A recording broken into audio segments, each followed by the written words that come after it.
خۆش بسپاسەکەم. باشی ئێستا وەختەیە ئەو ڕۆژە شەو بوو تەلەفۆنم کرد گوت کاتم نییە. بەڵێ کێ قسێکە؟ من ناوم وەڵام من ڕۆژنامە نووسێکم ناوم قادر نادرا. بەڵێ فەرموو. کاک لە دووسێ پرسیارمان هەبوو ئەگەر جوابمان دەیە سوپاس دەکەم. وەڵڵاهی کاکەم هیچ ئێستا لە کۆبوونەوەم کاک ڕەزوان بەڕاستی دوایی من تااقەتیشم لێ مقابلات و شیوا بم. بەس تو کاک لە تیڤ خۆت هەڵبژاردیە لۆ پۆستەکی زۆر گەورە و کاریگەر دۆسیەکی هەستیار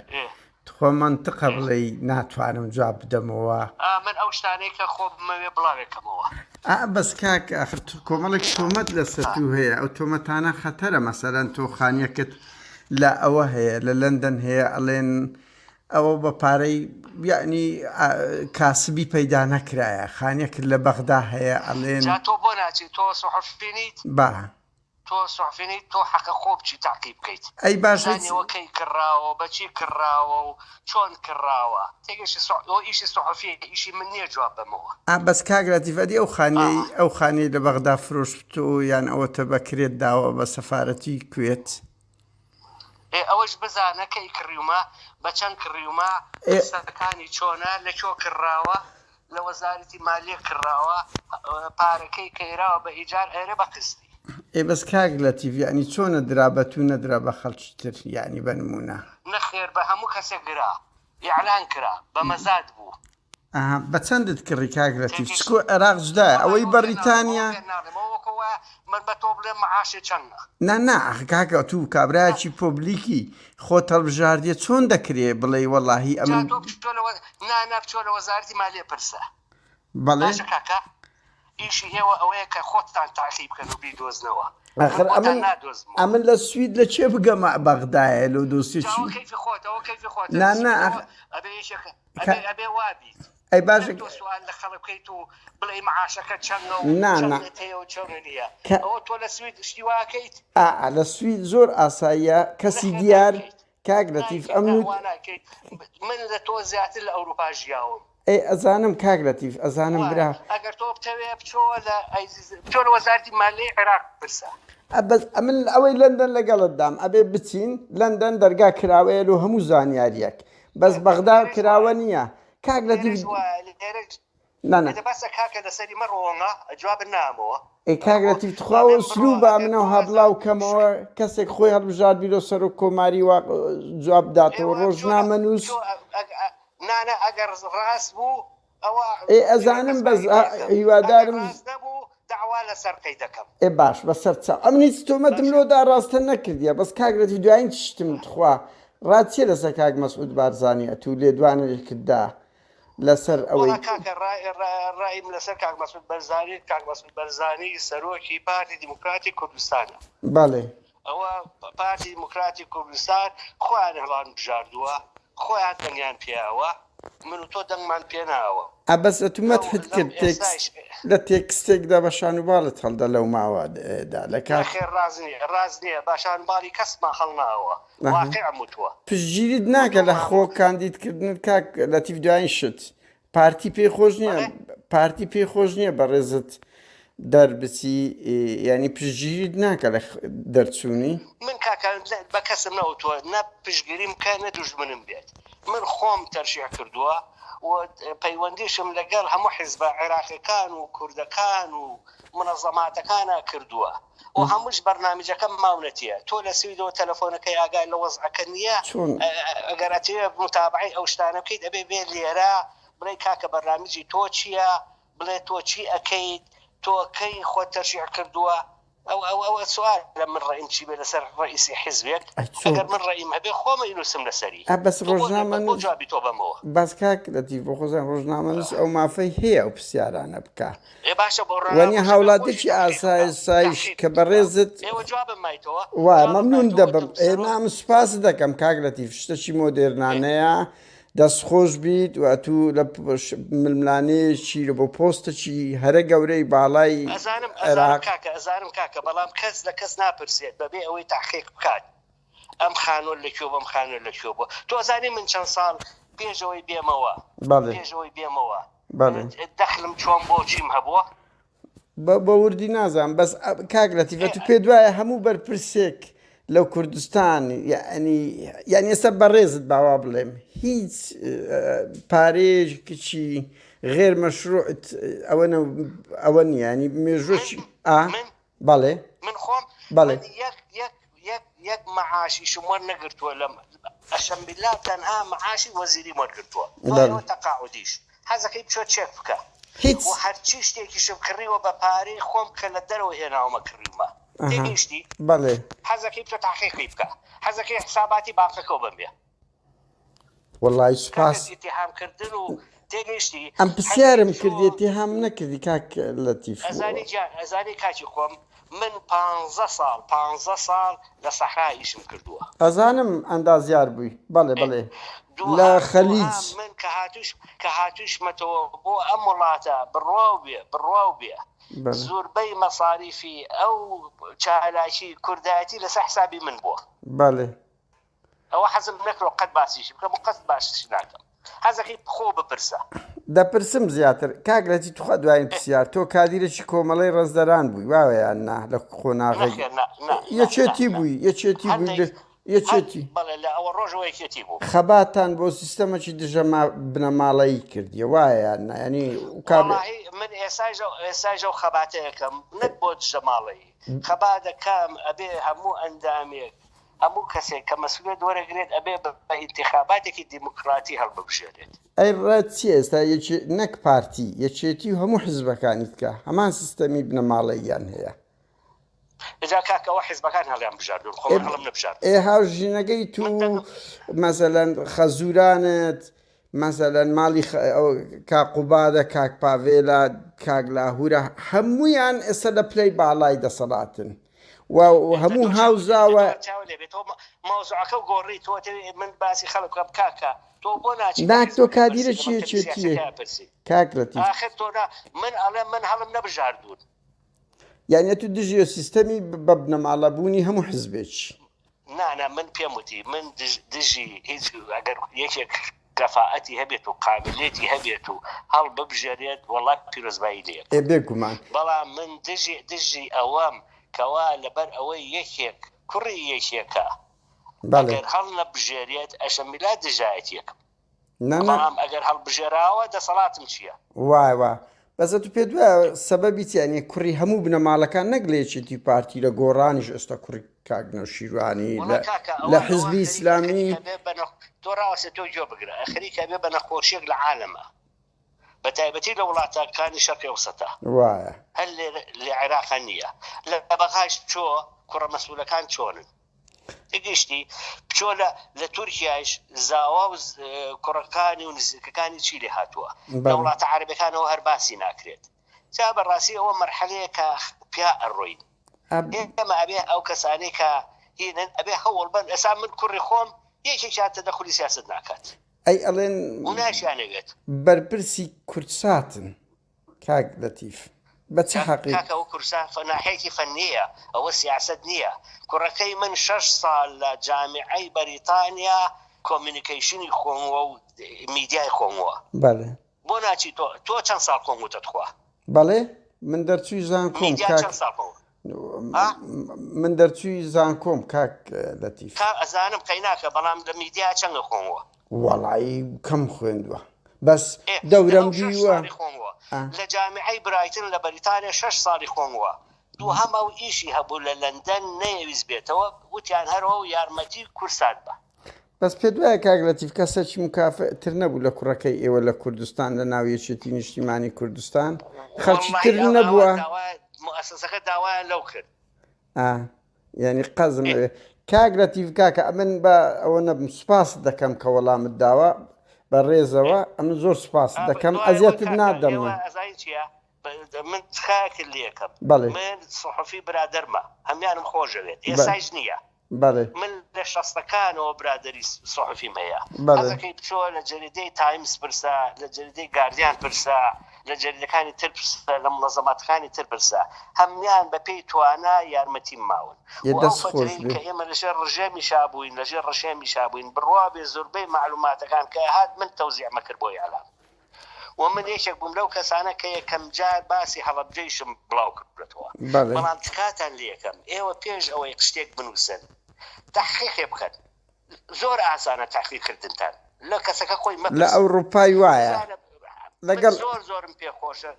زۆرم پێخۆشە ئەگەر دزیم کردووە بڕوا بێ بچۆ بڵاوی کردەوە بەڵام لە عینی وەختیشە لە عینی وەشە ئێسا من پێش ئەوەی بێمەوە بۆ عێراق من لە نەوەکانەوە دووسێ خانوم هەبوو لە لەندەن ئەزانم ئەندازیار بووی لە خەلیج لە مەسەلەی نەوت ئەوەی ئەم بزانم ئەندازیار بووم تۆ ڕاستی پێ بڵێم ئەخچاوی ئەوانش بازێکی تۆ لە خۆتەوە تۆ ئازانی هەرچی شتێک خۆت زانی تەواوە من ئەلێمەوەم زانیوە بەڵێ ڕاوەستێ ئەوەجار ئیشم کردووە لەگەڵ شەریکێکی بەریتانی کە وەختی خۆی سیاری نەوت بەرز بۆ لە خەلیج بەڵێ تێگەشتی ئەو وەختە بەڕاستی شەریکاتی بەریتانی و ئەو نوێەکان جویان نایە مەعاشی چەند مهمەوە بوو مهندسیان دەستکەوێت بەتێگەر مهندسێک شەهادەیەک بەرزی هەبێت جویان نایە چەند مەعاشی بەنێ جگەر لەوە دوای ئەوە من چەندەها ساڵ لەگەڵ ئومەی متحیدە ئیشم کردووە لەگەڵ بانکی دەولی ئیشم کردووە تێگەشتی بەخۆڕایی ئیشم نەکردووە نانا ئەزانم لەو نقطەیە بەس کاک لەتیف ئەو مەسلەی ئەوەی حکوومەتی عێراق و خانیەک لە خانیەکان قەس کە داوتانە بە سەفارەتی کوێت وا بزانم ئەوە جێگای پرسیارە چاوە لێبێ کە وەختێک لە زمانی برێمەرا بوو بە زمانی برێمەر بوو من قاغەزم بۆ نووسی وتم ئەم خانووە تەعمیریەکەم و ئەچمە ناوی ڕوبلەیرا بوو قەسف کرابوو وتی موافقین بە ئیمزای خۆیش و بە ئیمزای ئەیاد عەلاویش تێگەشتی من خانووەکەی خۆم یابیان مێ لە قادسیە یان بە یەکێک لە جاتی بۆی یەکی ترتیا بنشێ من ئەم خانووەم چاک کرد و چوومە ناوی ئەوەڵ جار کرێمە حەزەکەی بچۆ تەحقیقی بکە لە وەزارەتی مەواردی مائید کرێمە دوایی حکوومەتی عێراق ئیعلانی کرد کەوا چەند خانوویەک نەک لەو ئەوە چەندەها خانوو بفرۆشێت بکات میزانیان پێویست بوو من چوم کڕیم وتیان ئەبێ لە سا مەبلەغێک لە پێشەوە بیت ئەو مەبلەغە شەمبیلا لە برادێکم قەرز کرد دوایی یامەوە تێگەیشتی مەبلەغێک بیت دوایی بۆیان کردووی بە قستی نازانم بووە ئەزانم کراوە بە قستی 20 ساڵ ئەبێ هەموو ساڵێک تۆ قستەکان بیت منیش بەڕاستی بۆی حەز ناکەم بڵاویتیتەوە قستەکانم کاک لەتیف ئەو قەتعە بڵاو نەکەمەوەیان هەمووی ئەخرە من پێ دەڵێم ڕۆژنامە نووسم کاک لەتیف قستەکانم بۆ نائرا زۆر بوون چوومیان بە هین سەفارەتی کوێتی بە دوای خانووە ئەگەڕا ئەتا خۆیان داوایان لە ڕیاسەتی جمهوری کردوێکیە کرد من ئەو وەختە لەگەڵ بەتەنیا بووم لە بەغا لەگەڵ جەنابی مامجەلالە لە خانوویەکە ئەژیام یان بکرێ ئێمە شەرۆمان زانی چۆ تحقیقی بکە چۆن خەڵک چووە بۆ مەزاد هەتاوەکو یەک دوو جار یەک دوو تاجری بەغایش لەسەریان زیاد کردم کاک لەتیف ئێمە هەروەمان زانیە بە حکمی ئەوەی نزیکی مەسەلەن سکرتێری پێشووی یەکێتی نیشتیمانی کوردستان بووی بۆیە شتەکەت زووتر دراوە بە تۆ هیچ جوانیە ئێستا کەسێکیان حەزەکەی دە کەسی بۆ بنێرم کە کڕیان کاک لەتیفەر ئەوەندەی ئێستا تو ئەوەیەک خۆتە تۆ تەحەدا دەکەی هیچ گەندەڵیەکت نانم تۆ خەڵەتەکە چۆنە بەڵێ فەرموو لەگەڵ مامجەلال فەقیرە ئاگایشی لێ نەبوو کە مرۆ خانۆ کڕی حەقی نەبوو بەسەریەوە بەس کاک لەتیف پێت ناخۆش نەبی ینی هەموو هاوڵزاواکانی مامجەلال ئەزانم هەموو هاوڵزاکانی مامجەلال هەموو پلەی باڵاتان هەیە چیهانتان کاک دکتۆر فەقیر خەمەساویری ڕقی 5 ساڵە لە ماڵەوە دانیشتووە ئەی پێشتر سەفیری کام وڵات بوو جەناب شەهادەی هەیە بەقەدەر حەمەسابیر ئەقەیناکە کاکسە باشە بەس یعنی خزم و کەسوکارەکانی ئێوە شەهادەیان هەیە خەڵکی تریەشێتی نیوێتی کە پلەیەتی بەنمونە من ئێستا چ هینێکمەیە پلەیەکمەیە هیچ ئێستا نیتت بەس وەختی خۆی وەزیر بووی یعنی وەرگرتنەکەشی وەنیا من ڕاوەسی پێ بڵێم شەهادەکەی من بە حکم بچۆ لە وەزارەتە سەیریکە بچۆ لە سەیریکە یەکێکیان نییە پرۆفیسۆر بن لە جامیعە زۆربەیان شەهادەیان نییە من شەهادەی جا بۆ معلوماتی جەنابێ بەڵێ شهادەی جارێ بە کاک لەتیف ئەلو دکتۆرام هەیە پرۆفیسۆریشم هەیە لە جامیعەی ئێکسەتەر بچوو لیان پرسە لە مەسەلەی ئاو شتیوالەت هەیە یان نەوتتە بوو بەڵێ هەمووی لە مەسلەی ئاوایە هەمووی لە مەسلەی ئاوا کاک لەتیف بەوەی بەبیرم هاتەوە بەڕێزت هەوڵت دابوو ینی شتێکی پۆزتیفە باز دەکەم کە سەدی بێخمە و ئەوانە چاپکێ و پارەیەکی باش بۆ تەرخان کردبوو زمانی منا چەند سەدمان چاکرد بۆی چاولی بێت حەق بە دوای ئەوانە بکرێت ئێ باسەکەم وا من بەبیرم هاتەوە لۆت باز دەکەم بۆی خەڵک بزانی بەڵێ ڕاوەسێ پەلە مەکە پەلە بکە لە زمانی منە حەزەکەی بچۆ سەیریکە بچۆ لە مەندەلیەوە بەڵێ زاخۆ نۆ سەدم دروست کردووە بەڵێ لەو فترەیە نۆ سەد دەست خۆش چایەوە بەڵێ لەگوێ بگرە خانەقین بڕوا و بێ خانەقین خەریک بوو هەمویان لە چینوانە ئەمردن بەڵێ کە سەدم بۆ دروستکردن چاکت کرد دەست خۆش اینجا لە منطقەی شەرق هەل لە منطقەی کوردستاننا لە منطقەی شەرقیش تقریبەن وا ئەزانم 11 سەدی بچووکمان دروست کرد چونکە مەسەلەی ئەو ئاوی بارانە کە لە ئوردون و لە سعودیەوە بەرەو عێراقی دێت بەڵێ جاران بڵاو بۆ ئێمە گرتومانێتەوە بۆ مەڕووماڵات و بۆ حوشتر و بۆ زەراعەت شتی زۆر هەوڵم ما 2 ساڵی ڕێک هەوڵم ما و حکوومەتی عێراقیش میزانی بۆ دانا بۆ ئەوەی سەدی بێخمە دروستکەین بەڵێ ئەو گرنگە بەڵێ بەڵام جاگوێ بگرم حکوومەتی هەرێم بەڵێ لەو وەختا موافقەتیان نەکرد لەسەری بۆ کاک لەتیف ئەوە بچۆ لەوان پرسە وتیان لەبەر ئەوەی هەندێک گوندی بارزان و ئەوانە دەکەوتە بەرێ و نەخێرەوانە هەمووی علاج کرابوو ئێ باشە حکوومەتی هەرێم بۆ خۆ دەزانی وەختی تو پارتی و شێتی پێکەوە بوونە ئەو هۆکارە چییە ئەوە شتێکی زۆر گرنگی مێژوویە ینی بەڕاستی کای ئەوە من دەستخۆشی لێ دەکەم کە و هەوڵەت دابی هەوڵەتدایە بەڵێ بەڵێ حکوومەتی مرکزی کە من دەستم پێ کرد و شەریکاتەکانم هێنایەوە بۆی دراستێکی تازەی بکەن چونکە بەعزێکی کراوە دروست کراوە سەدی بێخمە بەڵێ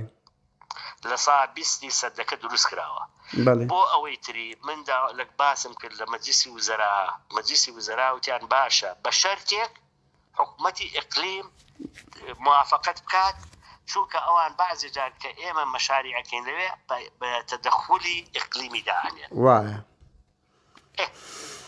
منیش بەڕسمی شتەکانم بەڕسمی کرد نە ئەچوومە سەبەب و مەسبەبەوە قاغەزم بۆ نووسین موافقەتیان نەکرد بەس سەبەبی موافقەت نەکردنەکە نەیانگوت سەبەب چییە ینی ئەو پرۆژە گەورە نەتەوەیە چەندەها جاریان سەبەبە کرد کۆمەڵێک سەبەبیان هێنایەوە بەڵام من خۆم شخصیان ئەگەر لێم بپرسید بەڕاستی قەناعەتم بە سەبەبەکان نەکرد بۆی ئیمانی هەبێ باشە کاکە بەڵام مناقەشەم کرد بەڵام کە ئەوان موافقەت نەکرد حکوومەتی مرکزی زوتیان بێ موافقەتی ئەوان ئێمە پارە ناتوانین سەرف بکەین وایە ڕاستە کاک لەتیف دەست خۆش بی وەڵی من هەر ئەو پرسیارە لای من گرنگە کە تو تحەدا دەکەی هیچ گەندەڵیەکت لەسە بێت و ئامادەی خۆت دەردەبڕی کە ئامادەی بانق و ژمارەکانشی و ینی شەفافیەتی خۆت دەردەخەی ئەوە بە شەرتێکیش من چەندم سەرف کردووە بۆ یعنی لەسەر حسابی خۆم بۆ حیزبەکان و بۆ منەظەماتە کوردیەکان لە کۆن ئەزانین جدا بوو بەڵام لە ئێستا مەسەن زۆر جار قائیمە و شت دەکرێت لە سوسیال میدیا بڵاو دەکرێتەوە بۆیە من دەڵێم لە زاری خۆت ئەزایەتی کاک برم بەعزێ جار ڕسمی کوڕەکەی من بڵاوکەنەوە لە نادیەکی کالیفۆرنیا کە فەقیرە هەل لە حاتی نەچوو بۆ کالیفۆرنیا ئەگە بشتێ نۆرماڵە ینی خۆ هەمومان دەچین بە کافیتێریا بە نمونە بۆ ئێمە ئەچین لە کالیفۆرنیا شت کڕین بەس ئەزانیتی کاک لەتیف سەبەبەکەی چیە لەبەر ئەوەی خەڵک مقتەنە نییە بنەماڵەی ئەو کە دوو بنەماڵێ و بەرپرسە باڵاکان لە ژیانێکی پاک من زۆر لەگەڵتام ئەبێت هەوڵ بین بە هەموو نەوعێک ئەگەر گەندەڵی چارە نەکەین بڕواتان بێ مجتەماعەکەمان مستەقبەلی نییە دوای ئەو شتێکی تریشی پێڵم حەزەکەی تەزیلەکە هەمووی تەزیلە کاک لەتیف بەرێ هەمووی تەزیلە بڵاو دەکەمەوە بەڵێ هەموو چی پێڵێن هەمووی ئاخەت خال لێکم بەم زوانە بڵاوی مەکەرەوە ئەی کەی بڵاوکەمەوە وڵی کەفی خۆ بڵای مەکەرەوە ئەخر ئەم قسەم لەگە کردی ڕۆژنامە نووسە کاک لەتیف خۆ من ئینفۆرماسیۆنم بۆ شەخسی خۆم ناوێ وایە نا هەموو حەزەکەیت هەموو ئیمپراتۆرێتی دنیا کە ڕووخاوە بەهۆی گەندەلی و ڕووخاوە نەنە منتەهین کاک لەتیف هەمومان اتحاد سۆڤیەتی و کەمپی اشتراکی ڕووخا کە نیوەی دنیا بوون وانە نیوەی عەزەمەتی دنیا بوون باشە ئەگەر شتێک بڵاوکەیتەوە بەغەڵەت بڵای حەزەکەم پێشەوەی بڵایکەیتەوە ئاگارم بکەیت کاک لەتیف من ئەو دەنگەت هەموو لۆ دەنێرمەوە باش نییە هەم هەروە بڵاو دەکەمەوە چت گوتووە بەبێ زیاد وکەم بەبێ زیاد وکەم دوام تۆ ئەگەرێتەوێ بەڕاستی لەسەرێکێک بنووسی لەسەر گەندەڵی نە دەنگەکە بڵاو دەکەمەوە من تحقیقی بکەیت کاک لەتیف ئەم پرسیارم لێت کرد هیچ تۆمەتم ئاراستە نەکردی و لە کوردستان و عێراق بەداخەوە کاک لەتیف شەفاف نییە وەکو ئەوروپا لە ئەوروپا هەمومان دەژین ئێستا ئەمن چەند پارە وەرەگرم دەخلی مانگانەم چەندە خانیم بە چەند کڕیە کوم کڕیە هەمووی دیارە بەس لە کوردستان و عێراق ئەوشتان نییە ئەبێ ئەوە بکەیت ئەبێ من هەموو ساڵێک وانە ڕێدویس تەقدیمەکەم وانی هەمومان بەس لە کوردستان و عێراق ئەو شتانە نییە کاک لەتیف بەڵام من هێشتان هەر ئەوارە تەقدیمەکەم بۆ ئەو حساباتی چونکە من تا ئێسا مقیمی لەندەنم بەڵێ بەڵێ ئەبێ هەموو شتێکم هەبێت ئاگاریەکەم وایە تحقیقەکەن باش نانە منتەهیندەوەی هەردووکمانەوەی لە ڕووی قانونیەوە تو ئەگەر هەر شتێک هەبێت دەخلێک هەبێت لە ئیلەندەنیشەوە بگری ئەبێ باجیدا بنەی وەنیە هەمومان وانە خۆ من حەزەکەم زۆر حەزەکەم ئەو شتانی خۆزگار لە هەموو کەسێکمانە پرسی ئەمەی لەکوێوە بوو وەڵای ئێمەش بەو نیازە پەیوەندیمان بە تو کردێ کاک لەتیف ئەو هەڵ پەیوەندی بە بەرپرسەکان بەو زمانە نەرم و دیبلۆماسیەش گفتوگۆ دەکەین دوور لە تەشیر دەمانەوێت بگەینە حەقیقەت چکول بەڵام لەگەر هەر یەکە قسە دەکەی ئەڵێ من هیچم نییە مێژوم پاکە بێم نەتم نابێ کاکە نابێ بڵێ هیچم نییە نان لە ڕوان گەندەڵی بەڵێ بەڵام ئێوە ئەبێ حەقە بۆی حەقایقەکان بدۆزنەوە نەک ئیتیهامات خەڵکن بەس کاک لەتیف وەکو گوتم یعنی ئێسان بێمە کوردستان بە هەر بەرپرسێکی باڵای بدەم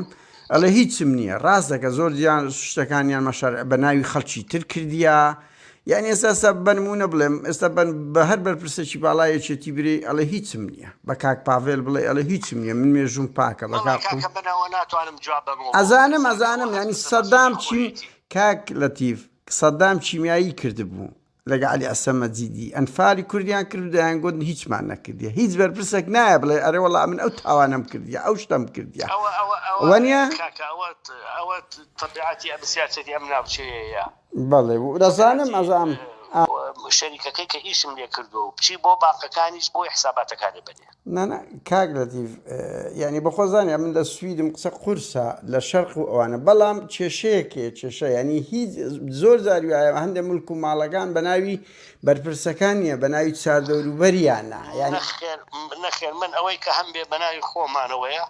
بەڵێ ئی هاوژینەکەشت ئیشاناسخانیش ینی ئەو شتان چکو هاوژینەکەش لە ڕوویسی هەم پلەی سیاسی بەرزی هەیە لە ژێر چاودێری ڕۆژنامە نووسیە هەم هاوژینی بەڕێزیشتە بۆ خۆ دەزانی ژیانی بەرپرس هیچی پریڤات نییە چاوە لێبێ شاناز نە ئەرزی بەناوەیە بەڵێ نە خانووی بەناوەیە نە شوقەی بەناوەیە تێگەیشتی و هیچیشی نەکڕیوە و دەست لێکۆت ئەوەی کە کڕیمانە بە شەراکەت کڕیمانە وەکو عائیلەیەک بەڵێ خۆ دەزانی لە ئەوروپا تۆگە لە ئەوروپا بژی خانوویگە کڕی بە ناوی ژن و مێردەوە تەسجیلەکەن وایە وەڕاستە نەڕاستە من پرسیارە دەکەم دەڵێم هاوژینەکە چکو هەم هاوژینەکەت پلەی سیاسی هەیە هەم ژیانی بەرپرس هیچی پریڤات نییە قابلی گفتوگۆیە لەسەر هەر لەو ڕوانگەەوە پرسیارم کرد ئەگەنا من پرسیار هەبێت دەبێت لە شانازخان بکەم دوایەوە بەنسبە شانازەوە تازە نییە کە پلەی سیاسی هەیە